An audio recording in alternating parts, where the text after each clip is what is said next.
पहली हदीस सुनन नबी दाऊद से सही सनद के साथ, सुनन निसाई में भी मौजूद, अल मुस्तदरक लिल हाकिम में भी मौजूद, इमाम हाकिम और इमाम ज़हबी दोनों ने इसकी तस्हीह की है। मिशकात में इसका नंबर है 1439। अनस इब्न मालिक कहते हैं कि जब हम लोग हिजरत करके मदीना आए, नबी सल्लल्लाहु अलैहि वसल्लम जब मदीना शरीफ तशरीफ लाए हमारे पास, तो अहले मदीना 2 दिनों को जिनमें वो खेल कूद किया करते थे खुशी के तौर पर मनाया करते थे।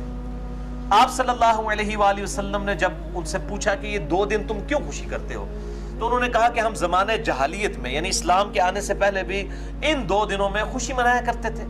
तो आप सल्लल्लाहु अलैहि वसल्लम ने फरमाया, अल्लाह ताला ने तुम्हें जाहलियत के उन 2 अय्याम के बदले में खुशी के 2 दिन अता फरमा दिए हैं। नंबर 1 यौमुल अज़हा यानी 10 ज़ुल्हिज्जा बड़ी ईद का दिन, और नंबर 2 यौमुल फित्र यानी यकम शव्वाल छोटी ईद का दिन। ये 2 खुशी के दिन तुम्हें उन जाहलियत के 2 दिनों के बदले में अल्लाह ताला ने अता फरमा दिया। उनसे रिलेटेड भाइयों, अरबी जुबान में ईद कहते हैं उस दिन को जो बार बार लौट कर आए, यानी साल के बाद ईद फिर लौट कर आती है, फिर अगले साल फिर लौट कर आती है, इसको कहते हैं ईद। अल्लाह ताला ने मुसलमानों को साल में 2 बड़ी खुशियां ईद की शक्ल में अता फरमाई हैं। नंबर 1 ईद उल फित्र जिसे हम छोटी ईद या मीठी ईद भी कहते हैं, और नंबर 2 ईद उल अज़हा या उर्दू में हम कहेंगे ईद उल अज़हा, द्वाद है वो, जिसे हम बड़ी ईद या नमकीन ईद, गोश्त वाली कुर्बानी वाली ईद भी कहते हैं। इन दोनों खुशी के दिनों को सेलिब्रेट करने के लिए अल्लाह ताला ने अपने महबूब सल्लल्लाहु अलैहि वसल्लम के जरिए हमें बाकायदा इबादत भी तालीम फरमाई है कि इन 2 दिनों में आपने कौन कौन सी इबादत करनी है, और पर्टिकुलरली जो नमाज ईद है वो टॉप ऑफ द लिस्ट एक इबादत है। ये ईद उल फित्र जो है छोटी ईद, ये यकम शव्वाल को होती है रमजान मुबारक के फौरन बाद, और बड़ी ईद जो है वो 10 ज़ुल्हिज्जा को होती है जिसे हम कुर्बानी वाली ईद भी कहते हैं, ईद उल अज़हा। बाकी कुछ ईदें हैं जो इस्तिलाहन पब्लिक में मशहूर हो चुकी हैं, वो लुगत के एतबार से जरूर ईदें हैं। इस्तिलाहन मुसलमानों की ईदें 2 ही हैं, ईद उल फित्र और ईद उल अज़हा।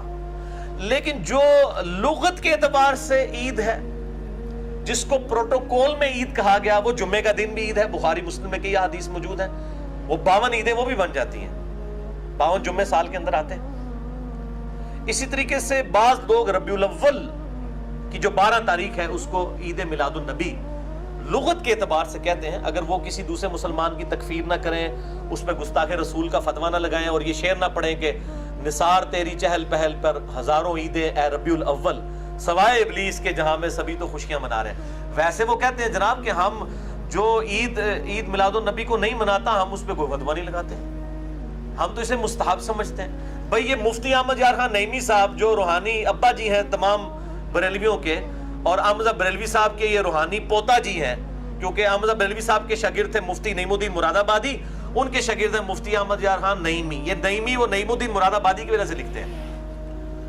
तो नईमुद्दीन मुरादाबादी के शागिर्द, ये गुजरात शहर हमारे करीब ही है, तकरीबन 40 मिनट की ड्राइव, जिन्होंने किताब लिखी जाल हक, उसमें उन्होंने बकायदा जो है वो मजाक उड़ाया, और ये शेर उनका है अपना लिखा हुआ, निसार तेरी चहल पहल पर हजारों ईदें हैं रबीउल अव्वल, सवाए इब्लीस के जहां में सभी तो खुशियां मना रहे हैं। वैसे कहते हैं मुस्तहब है, और वो कहते हैं जो नहीं मना रहे वो सारे इब्लीस हैं। जब हम इनको इब्लीस कह दें, शयातीन कह दें हदीस की मुखालफत के ऊपर, ये तो बगैर दलील के हमें कह रहे हैं ना, मुस्तहब काम के ऊपर, तो इनको बुरा लगता है। तो ये कहते हैं नहीं, हम किसी पे फतवा नहीं लगाते हैं, जो नहीं करता ना करें, हमको फतवा नहीं लगाते, ये फतवा लगाया हुआ है। तो लुगत के एतबार से अगर कोई इनको भी ईद बोलता है, हमें कोई इतराज नहीं है। मेरा मसला नंबर 63 रिकॉर्डेड मौजूद है, विलादत मुस्तफ़ा सल्लल्लाहु अलैहि वसल्लम और रसूलुल्लाह की आखिरी वसीयत है। जिसे शौक हो तो वो देख सकता है। जुम्मे के ऊपर ईद का लफ्ज़ बोलना, इसी तरीके से 10 मुहर्रम के ऊपर ईद का हज़रत मूसा अलैहिस्सलाम की निस्बत से। वैसे तो प्रैक्टिकली इस वक्त तो हमारे लिए वो एक गम का दिन ही बन चुका है, सैयदना हुसैन रज़ियल्लाहु तआला अन्हु अलैहिस्सलाम की मज़लूमाना शहादत की वजह से। और इसी तरीके से जुम्मे के लिए कोई ईद का लफ्ज़ बोलता है लुगत के एतबार से, तो हमें कोई एतराज़ नहीं उसके ऊपर। बाकी मसला 63 देख लें।